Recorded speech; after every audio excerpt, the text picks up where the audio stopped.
when World War II came to their neck of the woods in June of 1941. The town's name was Skalat, also pronounced Skalat. When word started coming that the Nazis were invading Poland from the west, the local residents went into a panic about what to do. In World War I, the Germans didn't bother Jews, first of all, and they certainly didn't bother in the small towns of Poland when they invaded. So many of the residents of Skalat figured that's what's going to happen now. They'll come in, they'll go out, life goes back to normal. They were wrong. As a result, a very large percentage of the residents of Skalat did not leave. And except for some small bands of them who ran into and survived throughout the war in the forests, virtually all the Jews of Skalat perished at the hands of the Nazis. A large number slaughtered in organized actions before large open pits that you've heard about. Others slaved and died in horrific work camps. And others were tortured and slain at the hands of the anti-Semites among the Polish and Ukrainian peasantry, who were all too happy to help the Nazis kill Jews, and even begged the Nazis in charge for permission to do so. Luckily, if you want to call it luck, my family did escape. They did so literally within hours before they would no longer have had a chance to do so. What made my grandmother, she had red fire hair. She was called, her name was Esther, she was called Esther de Reuter, Esther the Red One. What made Esther de Reuter decide on that day to pack up the family on a horse and buggy and leave town? Was it some superior information she had about how Jews were being treated by the Nazis? A little bit, my mother will tell you. But that wasn't the main reason.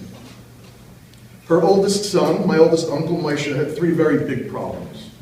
First, he was somewhat disabled. He was born with a club foot. Second, he was a socialist, or maybe a communist. And third, he was Jewish. Some local Polish and Ukrainian thugs swore to him before the Nazis got there that when the Nazis got there, he's the first one they were going to turn over. And the Nazis hated socialists almost as much as Jews. He believed them.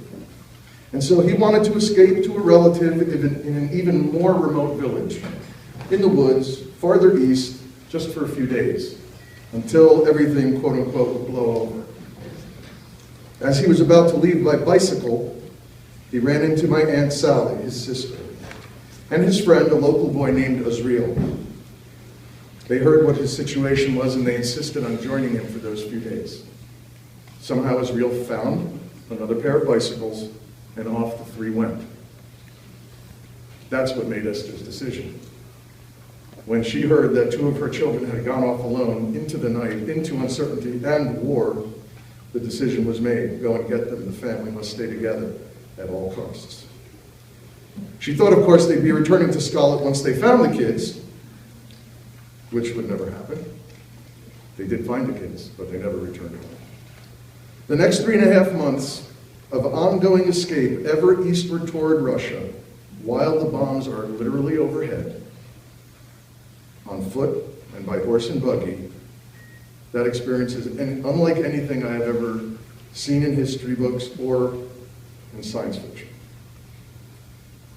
The remainder of the war after those 3.5 months, and my mother will tell you some of the stories from that period. Those are the most incredible ones.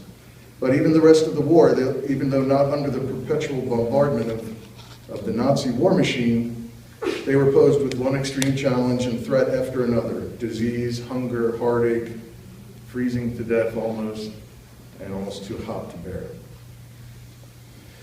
But while our family's specific story in most ways has a positive and joyous ending, we are forever mindful that this was, of course, the rarest of exceptions. Had it not been for the wholesale slaughter and torturous deaths of so many multitudes of Jews and other minorities by the hate mongers, this story would have no significance at all. Esther de Reuter's great wish was that their unbelievable stories would be recorded and passed on. My mother has taken the realization of that wish and put it upon her own shoulders and made it her own wish and dream.